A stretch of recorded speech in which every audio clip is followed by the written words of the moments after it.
Bienvenidos todos hoy a Voces y Saberes, un rincón de charla donde siempre se aprende con visión clara. Bienvenidos y bienvenidas a un episodio más de Voces y Saberes, un episodio de reflexión en el que se van a abordar temas actuales desde las ópticas de la educación y comunicación. Yo soy David Beltrán y me acompaña Michelle González. Bienvenida. Hola a todas y a todos, un gusto estar aquí con ustedes en este episodio. En esta ocasión vamos a hablar de un tema clave en nuestra sociedad digital. Esta es la alfabetización mediática.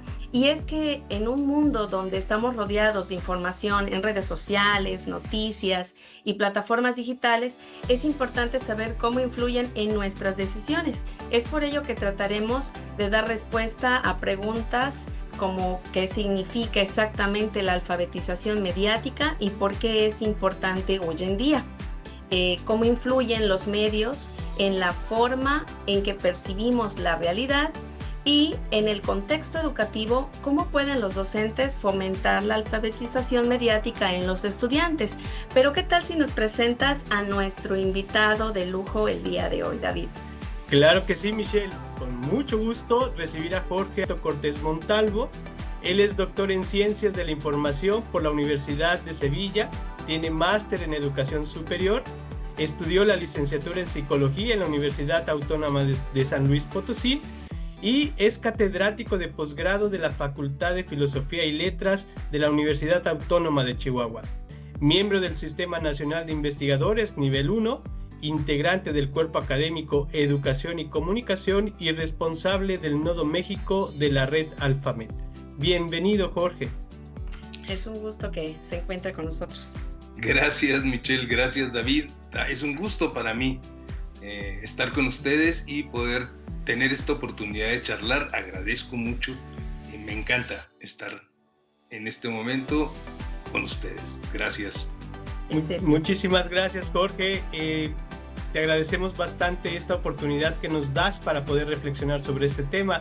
Consideramos que es de suma importancia y que a las personas que nos escuchan y nos ven, pues va a ser de interés. Pues iniciemos. ¿Qué tal si nos comentas la primera pregunta, Michelle? Así es. Jorge, nos gustaría saber desde tu punto de vista qué significa exactamente alfabetización mediática y por qué es importante hoy en día. Sí, claro, gracias. Bueno, un saludo primero a la audiencia de este podcast, que seguramente son personas interesadas en la actualización de qué es lo que está pasando con nuestra realidad, qué es lo que está pasando con nuestros medios, qué está pasando con el devenir de la historia en el mundo entero. Y para esto no podemos omitir que necesitamos adquirir nuevas formas de alfabetización, distintas a las que antes concebíamos como imprescindibles, que era lograr descifrar y trazar signos en un papel. O sea, ustedes recuerdan que por analfabetismos solía pensarse en alguien que no sabía leer y escribir normalmente, pero ahora hay otros muchos tipos de analfabetismo. Es necesario conocer diversos lenguajes, muy diversos lenguajes, quizá lenguas extranjeras, pero el lenguaje computadora es importante. Ahora nuestros jóvenes se comunican entre sí no con palabras, sino con emoticones, o con signos, o con señales, o con imágenes distintas, y ya es una forma de alfabetización en cierto tipo de lenguajes. Hay otras formas de alfabetización que tienen que ver también con el aprendizaje del inglés, de otra lengua, el aprendizaje el manejo de la información, que estamos bombardeados de información. O sea, por todas las vías, todos los días, las 24 horas al día, 7 días a la semana, todos los días del año, estamos siendo atacados por cantidad de flujos de información que vienen desde todas partes. Es necesario entonces desarrollar formas de alfabetismos en el manejo de la información. Omnipresente está también la tecnología. Ya alguien que no sabe utilizar un teléfono celular, no sabe navegar por internet, no sabe hacer operaciones directamente a través de plataformas tecnológicas, pues está ya entrando en cierta fase de analfabetismos, ¿no? Entonces, cuando hablamos de alfabetización mediática específicamente, nos estamos refiriendo a la manera como enfrentamos los medios a través de los cuales nos informamos de cómo es nuestra realidad inmediata, mediata y distante. Quiero matizar que alfabetización mediática es muy distinta a cuando hablamos de competencia mediática. De la misma manera como cuando alfabetizamos en lectoescritura a alguien, es decir, se le enseña a leer y escribir, trazar signos en un papel y descifrarlos, es muy distinto a cuando alguien es capaz de escribir una poesía, escribir un libro, una novela o un artículo científico. Una persona que puede hacer todo esto último es muy competente. Una persona que sabe escribir su nombre en un papel, bueno, podemos decir que está alfabetizada. Entonces, cuando hablamos de alfabetización mediática, hablamos de los rudimentos de nuestro interactuar o nuestra manera de acercarnos a los medios. Cuando hablamos de competencias mediáticas, es ya no solamente ese acercamiento, sino saber entrar a profundidad, tener un pensamiento crítico, ser capaz de descifrar y construir mensaje. Es decir, ser competente es bastante más difícil, más complicado que simplemente la alfabetización mediática. ¿Por qué marco esta diferencia? Y adicionalmente decía, es necesario ser hábil en lenguajes, en el manejo de lenguajes, en el manejo de la información, en el manejo de la tecnología y en el manejo de los medios. Son cosas distintas que a veces se confunden. Cuando se habla de comunicación o de comunicación educativa, estamos hablando de ámbitos distintos. Generalmente 4 instrumentales y 1 no instrumental. Los instrumentales son a los que hemos hecho alusión, en los lenguajes. Nos comunicamos a través de lenguajes, de muchos tipos de lenguajes, generalmente verbal, vocal, pero también a través de expresiones, a través de gestos, a través de aproximaciones y ahora mismo a través de las computadoras, de los teléfonos celulares, del TikTok, de las redes sociales, de otras muchas fórmulas en donde necesitamos la mediación tecnológica. Pero tener la competencia digital no es tener la competencia mediática. La competencia digital se refiere precisamente a esta posibilidad de interactuar con la tecnología, con el software, con el hardware, con las redes sociales, con la navegación por internet, con la posibilidad de buscar información a través de estos dispositivos. Y ser competente informacionalmente no es tampoco lo mismo que ser competente mediáticamente, porque la información, bueno, es lo que fluye a través de estos medios convencionales y medios digitales, y es necesario saber cómo se estructura la información, qué es lo que nos aporta de novedad, porque los datos que no nos dicen algo nuevo no es información, son datos de algo que ya sabemos. La información siempre tiene un componente innovador, un componente que nos hace cambiar el chip de cómo concebíamos la realidad, por ejemplo, ¿no? Que ya hablaremos de ello en el siguiente momento. Pero básicamente ser competente informacionalmente consiste en identificar el tipo de información que necesito para resolver un problema, para contestar una pregunta, para alcanzar una meta o un objetivo, y ser capaz de saber dónde puede estar localizada esa información. La información ya viaja en la nube. La información ya no está en una biblioteca, ya no está en un libro, ya no está en una universidad o en una escuela. La información viaja por todos lados. Hay que saber cómo ubicarla, localizarla, centrarla, recuperarla y luego convertir la información en conocimiento. Dicen por ahí que la información es saber o la información es poder, pero la información por sí misma no lo es. La información es poder cuando logra convertirse en conocimiento. Y el conocimiento es la capacidad de resolver el problema, de contestar a la pregunta o de alcanzar el objetivo que me he propuesto y para lo cual he localizado, centrado, identificado, recuperado y utilizado la información. Y bueno, la información es amplísima y de muchos tipos. Nos llevaría mucho tiempo hablar de las variedades y tipologías de la información, pero básicamente cualquier cosa es información, cualquier elemento.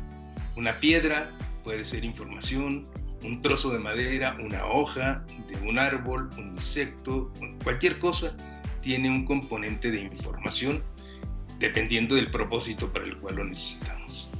Y cuando hablamos de competencia mediática o alfabetización mediática, marcando esta diferencia entre un punto básico que es la alfabetización y un nivel avanzado que es la competencia, estamos hablando de los medios a través de los cuales viaja la información y que nos revelan qué pasa en torno a nosotros, en el mundo. Son los medios los que nos dicen que es importante que sepamos de lo que pasa en el mundo. Son los medios los que nos advierten de si la economía marcha bien o está en peligro.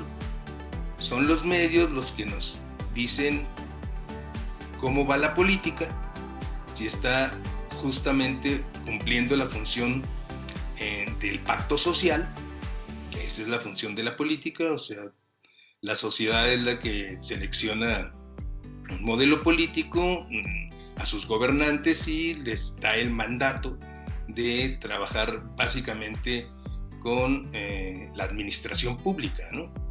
Para beneficio de la sociedad. Bueno, sabemos también a través de estos flujos mediáticos que hablamos de muchas cosas. Hablamos, bueno, de los clásicos, que son los periódicos escritos, que ya casi nadie lee esos, pero bueno, todavía existen. La televisión todavía es importante, la radio también es importante, pero un podcast se transmite por radio, pero también se transmite a través de redes sociales, a través de plataformas tecnológicas, y estas se han venido a poner a la cabeza de los medios. Porque además, a diferencia de los anteriores o convencionales, los medios tecnológicos son interactivos. Es posible generar mensaje o retroalimentar o reproducir o corregir un mensaje que provenga de cualquier otro lado. Básicamente, ser competente mediáticamente es identificar estos medios, saber qué tipo de información nos están dando y también tener el pensamiento crítico para saber qué de esa información aporta como una innovación a nuestro conocimiento del entorno y cuál es redundante, ¿no? Cuál nada más está repitiendo algo que ya sé, o que no, como decíamos, son datos que a lo mejor no me están aportando nada y por lo tanto no es información relevante. Y saber de esos medios, poder interactuar con esos medios, conocer los lenguajes de esos medios y poder descifrar esos lenguajes, que algunos vienen encriptados, otros desencriptados, es lo que nos hace mediáticamente competentes o alfabetizados, pero como decimos, ser alfabeta mediático es un rudimento elemental de subsistencia y ser competente mediáticamente es avanzar en el terreno de poder analizar críticamente la información que nos llega a través de la multiplicidad de medios que existen, ¿no? Fíjate, Jorge, que me llama mucho la atención algo y me parece sumamente interesante la diferenciación entre el concepto de alfabetización y competencia, porque ante los medios tradicionales como era la televisión, la radio y el periódico, era muy común que uno se casara con uno de estos formatos. Yo recuerdo en la primaria, por ejemplo, cuando había cambio presidencial, te hacían comprar el diario para poder pues enterarte de qué es lo que dijo el presidente. Aún con la corta edad, uno pues únicamente compraba el diario y transcribía lo que dijo el presidente. Pero era muy común que de repente uno le dijera, tienes que comprar tal diario y no otro, porque ese es con el que uno se casa o se cree que tiene toda la información como tal.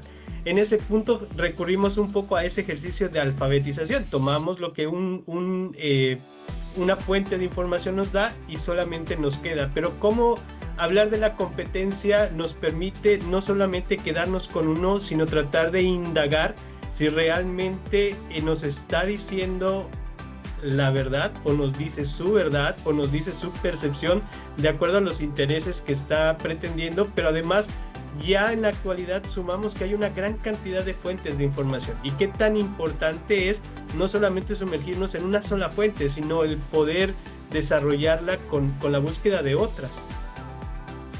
Sí, efectivamente. Fíjate que una de las maneras como se puede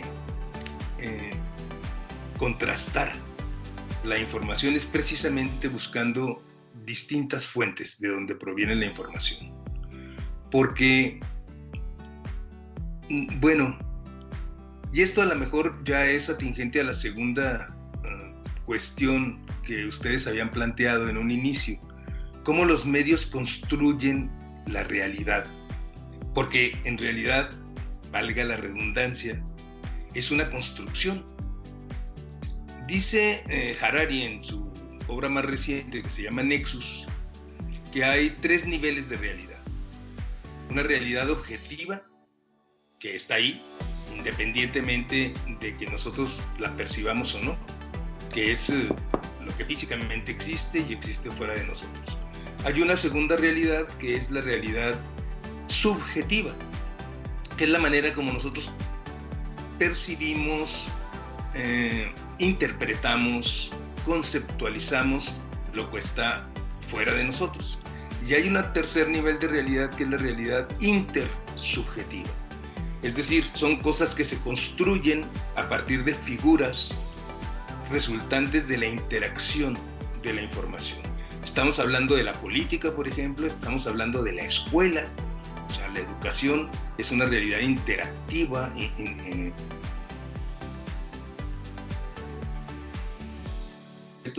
La escuela es algo que exista, que nazca en los árboles o que esté por ahí en un arrecife, en una barranca. No, la escuela es algo que se construye intersubjetivamente. Tampoco es una percepción de una sola persona, ¿no? Sino que es parte de este tercer nivel de realidad intersubjetiva.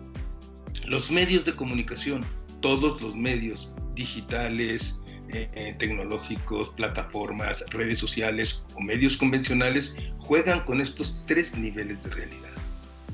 Y nos van construyendo, porque los medios lo que hacen es seleccionar segmentos de una gran amplitud de cosas que pasan en la realidad y luego las integran dentro de un bastidor y nos la presentan con una resolución tal que nos dicen, esta es la realidad. Es como si tenemos un panorama amplísimo, tomamos una foto y el cuadrito que resulta de la foto, decimos, esta es la realidad, aunque perdamos de vista todo lo demás en la escena. Y con esa realidad se construyen muchas cosas. No hay que olvidar que los medios tienen dueños, alguien los desarrolló, alguien se beneficia con ellos, y que todos los medios sesgan la información en alguno de estos niveles de realidad para ciertos propósitos. Esos propósitos pueden ser de orden económico, pueden ser en función del poder, de orden político, o pueden ser con otros propósitos, con propósitos aviesos, a veces deliberadamente engañosos, o sea, con el propósito de confundir, de engañar, de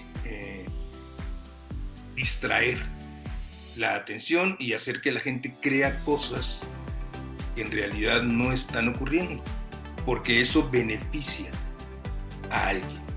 como decimos, económicamente, políticamente o socialmente, culturalmente o de algo. Cuando somos competentes mediáticamente, tendríamos que preguntarnos, a ver, ¿quién me está mandando este mensaje que estoy recibiendo? ¿Quién está detrás? ¿Quién se beneficia? ¿Por qué lo hacen? ¿Qué esperan que crea yo? ¿Debo creérmelo todo o hay cosas que no me dicen? ¿Son verdades completas, verdades parciales, verdades sesgadas o mentiras? Porque ahora los medios tienen la capacidad de hacer que las mentiras parezcan verdad, pero también tienen la capacidad de conseguir que lo que es verdad y evidente parezca mentira.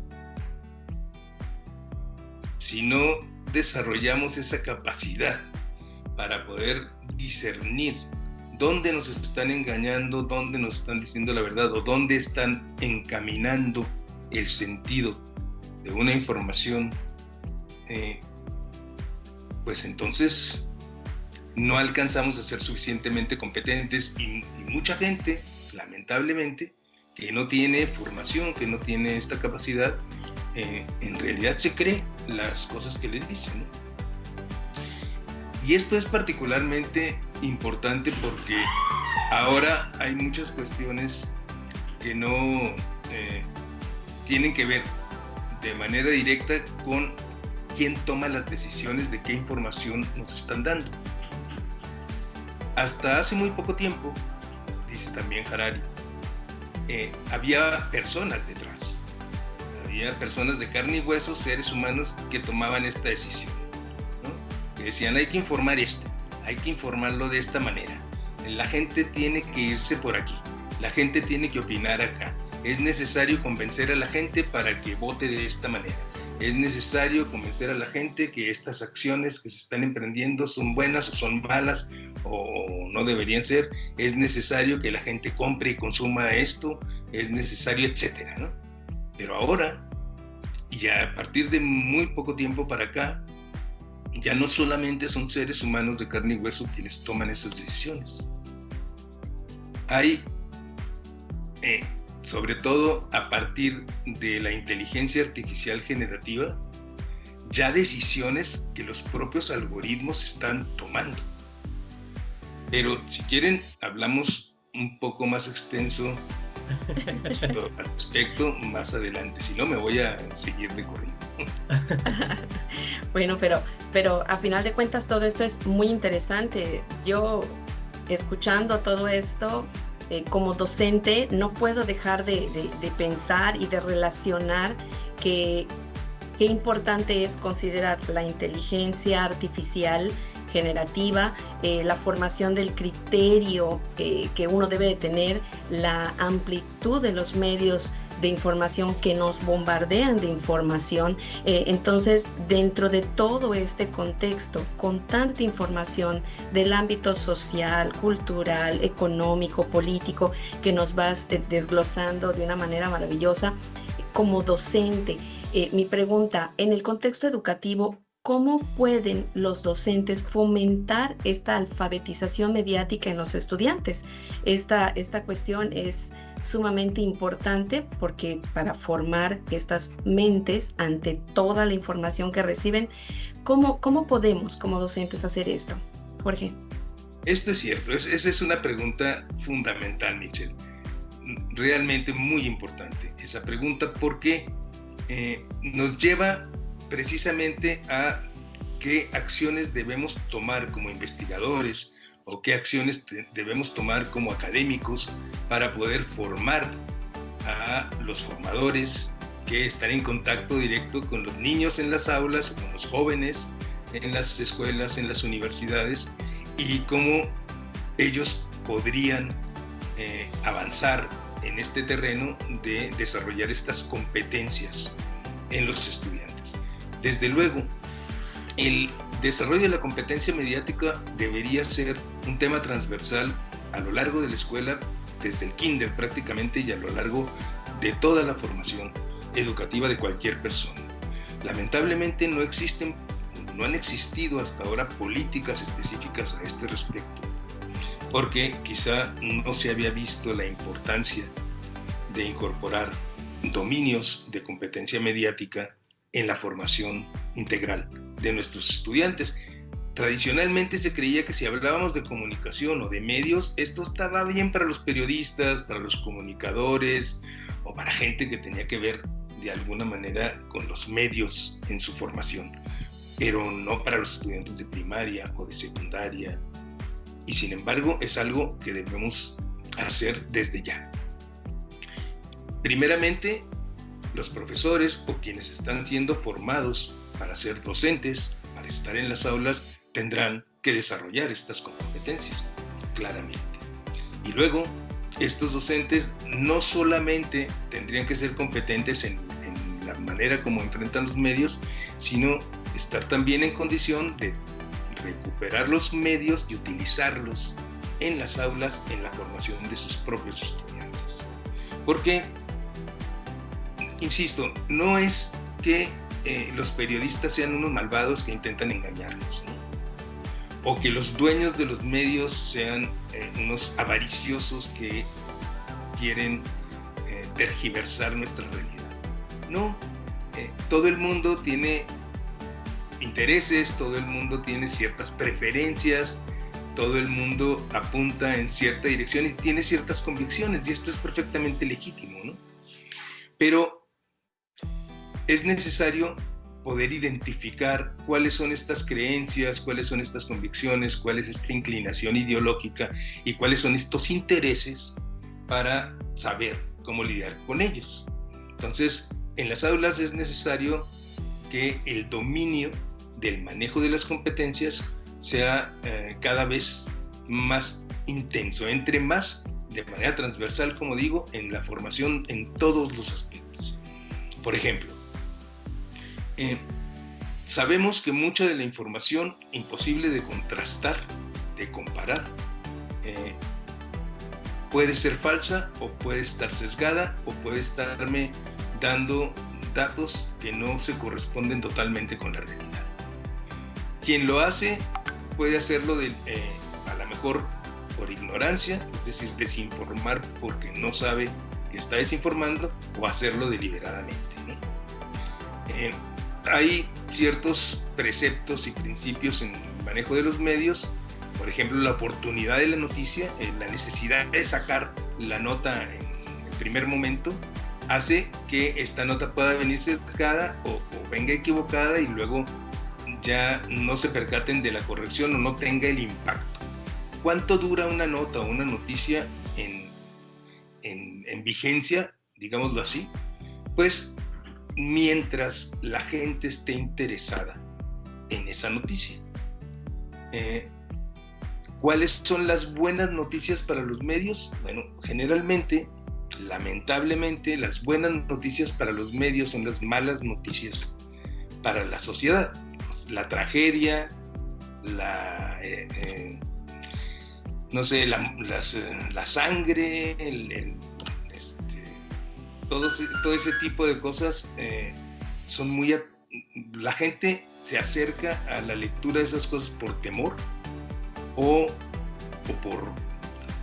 para que no le pase una cosa así, por cuestiones de prevención, pero los medios buscan en donde la haya tragedia, porque esto es atractivo. Entonces, aunque no pase aquí, van y la buscan a China, a Taiwán, a donde sea, pero vamos a encontrar siempre una dosis de sangre en las notas, algo de tragedia, algo de daños, algo de truculencias y de este tipo de cosas. Bueno, el mundo no es así. En realidad hay otras muchas cosas y muchas muy buenas, pero nuestros estudiantes y nuestros chicos se acercan a través de las redes sociales a este tipo de cosas porque están expuestos, abiertamente expuestos a este tipo de datos y de informaciones. Entonces, una de las cosas en las que hay que prevenir es que ni se crean todo lo que están viendo y que además pueden buscar contrastar esa información por otros medios. Muchas veces las redes sociales sirven de caja de resonancia. Cuando a alguien le llega una nota que considera importante, se la pasa a todos sus contactos sin verificar si es verdad o no. Y entonces se va haciendo así como que un efecto bola de nieve y resulta que fue falso, o resulta que era una cortina de humo para tapar otra cosa, o resulta que tenía cierta intencionalidad de mover el actuar de la gente en cierta dirección. Y con esto se ha incrementado la tragedia, se ha incrementado el desastre. Ha habido casos, por ejemplo, con la pandemia que pasamos hace 5 años, de gente que en realidad creía que consumiendo cierto tipo de cloro, con quien no sé qué cosas, se iba a inmunizar contra la pandemia y se murió de eso, ¿no? De tratar de prevenir contra el contagio. Entonces, bueno, este tipo de cosas ocurren cotidianamente y la escuela tendría que ayudarnos a formar a los estudiantes para que vean críticamente qué tipo de datos llegan a través de sus redes sociales o de sus plataformas. Y también, muy importante, ya no es el líder de opinión que sale en la televisión, en el noticiero de hora pico o en el noticiero principal, el que mueve la opinión de la gente. Ahora estamos hablando de influencers, de youtubers, de gente que ha encontrado la manera de tener muchos seguidores y una audiencia vasta en las redes sociales, hablando de cualquier cosa, de lo que sea, y las opiniones de nuestros jóvenes se fincan mucho en este tipo de influencers, que generalmente son jóvenes también, igual que ellos, ¿no? Entonces le dan más credibilidad a los puntos de vista de estos personajes que aparecen repentinamente en redes sociales, como youtubers, como decía, y bueno, la influencia es tan importante que no es posible establecer qué es verdad, qué no es verdad, porque hay una diferencia muy grande entre qué es importante, qué no es importante y qué es verdad de lo que no es verdad. Entonces tenemos un campo muy vasto para ir diseñando secuencias didácticas, fórmulas de interacción con los distintos medios para poder analizar críticamente no solamente los mensajes que nos están mandando constantemente, sino también la manera como evolucionan, porque los propios medios, los propios dispositivos en los cuales nos informamos se están transformando constantemente. Cada vez hay nuevas aplicaciones, cada vez hay nuevas maneras de cómo nos llega la información. Ahora, como decía, volviendo otra vez a la inteligencia artificial generativa, bueno, este manejo de miles de millones de datos hace que los medios, la gente no sabe que está siendo vigilada, que está dando datos de sí mismo acerca de qué consume, qué gustos tiene, a dónde va, con quién se junta, todo eso, y que todos esos datos están siendo procesados y utilizados eventualmente. Mucha gente dice, bueno, no me cuesta nada, yo puedo ver películas en esta plataforma de streaming, yo puedo interactuar en esta red social, yo puedo descargar videos aquí y no me cuesta nada y no tengo nada que hacer, pero no saben que sí les cuesta y que están dando, sin darse cuenta, mucha información sobre sí mismos que luego será utilizada o vendida para otros propósitos. En fin, sobre todo esto hay que formar a nuestros jóvenes, pero primero a nuestros jóvenes. Sí, es interesante la dinámica de cómo como consumidores tenemos una fuerza sin darnos cuenta, pero también vamos descuidando mucho de lo que nosotros somos, de lo que nosotros hacemos, con la finalidad de obtener cierto tipo de beneficios en algún momento, como bien comentabas, ¿no? Jorge, realmente el tiempo se nos está agotando en función del podcast. Nos hemos pasado una charla sumamente grata y aprendiendo mucho de lo que nos compartes.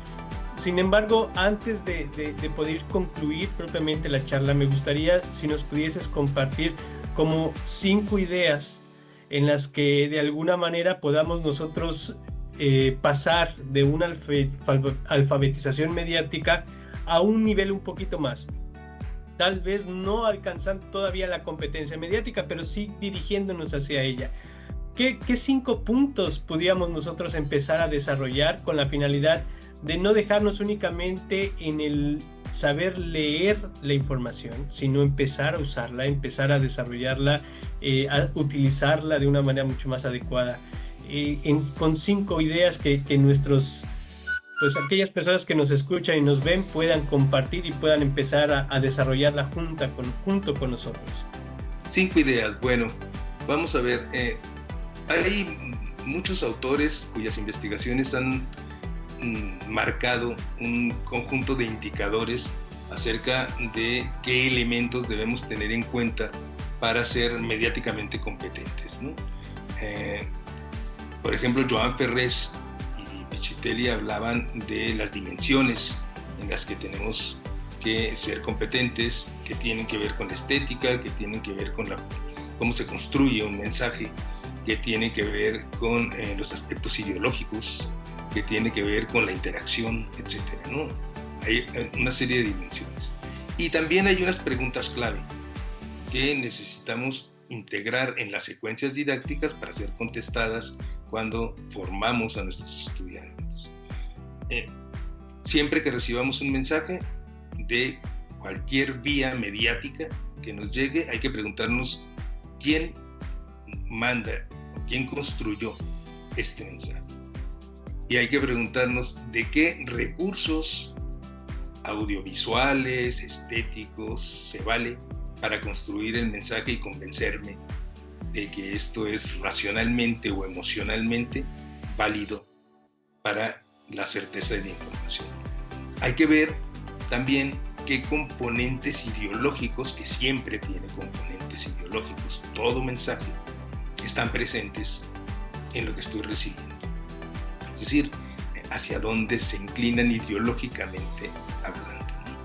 Hay que ver a quién beneficia. Es decir, quién sale ganando si yo me creo lo que me están diciendo, o quién sale perdiendo si no me lo creo. Y una quinta idea, así ya resumidamente, sería cómo soy capaz de construir un mensaje semejante. ¿Cómo puedo yo, una vez que sepa cómo fijar la información, recuperar la información, usar la información, convertirla en conocimiento, generar yo mismo un mensaje que pueda colocar en el circuito mediático, en el circuito de los medios, para que mi mensaje también pueda ser, o el conocimiento que yo he generado con esa información, también pueda ser retomado por alguien y utilizado con los mejores propósitos, desde luego, ¿no? O con los peores. No sabemos cómo van a utilizar la información que generamos, pero suponemos pues que nosotros lo hacemos, David, Michelle, con nuestros trabajos de investigación, nuestros artículos científicos, publicamos, ubicamos en los circuitos de conocimiento informaciones de nuestros hallazgos, de nuestras sugerencias, de nuestras aportaciones al conocimiento, y no sabemos cómo se van a usar esos datos, pero suponemos que son útiles para otros investigadores o para la población en general, o para los académicos que buscan trabajar en esta construcción de estructuras educativas para la formación en competencia mediática. Y bueno, hay otras muchas, ¿no?, ideas que se podrían generar, pero básicamente creo que esto resumiría cómo podemos avanzar en el desarrollo de las competencias mediáticas, de los dominios de la competencia mediática. Pues Yo la verdad estoy muy agradecida con toda esta información que nos has brindado, porque definitivamente no puedo dejar de ser docente y escuchar todo lo que comentas siempre me ha generado mucha inquietud sobre la importancia del docente, sobre todo en este punto de la comunicación, porque somos... la práctica educativa se relaciona con la comunicación y pues esta información debe ayudarnos para compartir desde el área en donde nos encontremos, no solo como docentes, el verificar que todo lo que estemos comunicando a nuestros alumnos pues tenga cierta verdad y que pueda vislumbrar el panorama general y no solo quedarse con una percepción. Eso es algo que me ha generado mucha gratitud de escuchar, y pues muchísimas gracias por compartir con nosotros el día de hoy todas estas experiencias y conocimientos en esta área de la alfabetización mediática. Nada de eso, gracias a ustedes. Es formidable poder conversar sobre este tema que es apasionante. Sí. Pues Jorge, realmente agradecerte por todo lo que nos has compartido. Sin embargo, sabemos que todavía hay mucha tela por donde cortar y que es importante establecer tal vez alguna otra oportunidad para que nos vayas ayudando a comprender un poquito más sobre las competencias mediáticas, tal vez en función de cuáles son ellas, qué dinámicas o qué dimensiones hay, y profundizar para que quienes nos escuchan y quienes nos ven puedan en algún momento seguir cultivando no solamente los contenidos, sino que también empiecen a reflexionar cómo suelen ser nuestras prácticas sobre estos medios, ¿no? Cómo y qué tipo de información ofrecemos sin darnos cuenta, cómo nosotros transmitimos información que tal vez pueda ser también sesgada con ciertos intereses, con intención de poder esperar una respuesta determinada de quien nos escucha, quien nos ve dentro de ese tipo de situaciones. Pues te agradecemos mucho, Jorge, por estar con nosotros. Esperamos contar con tu presencia en otros episodios más de Voces y Saberes, y pues nada, agradecerte nuevamente. Claro, muchas gracias a ustedes. Desde luego estoy en la mejor disposición de colaborar siempre que se me requiera. Gracias por la invitación. Muchísimas gracias y nos vemos pronto. Hasta luego. Hasta luego.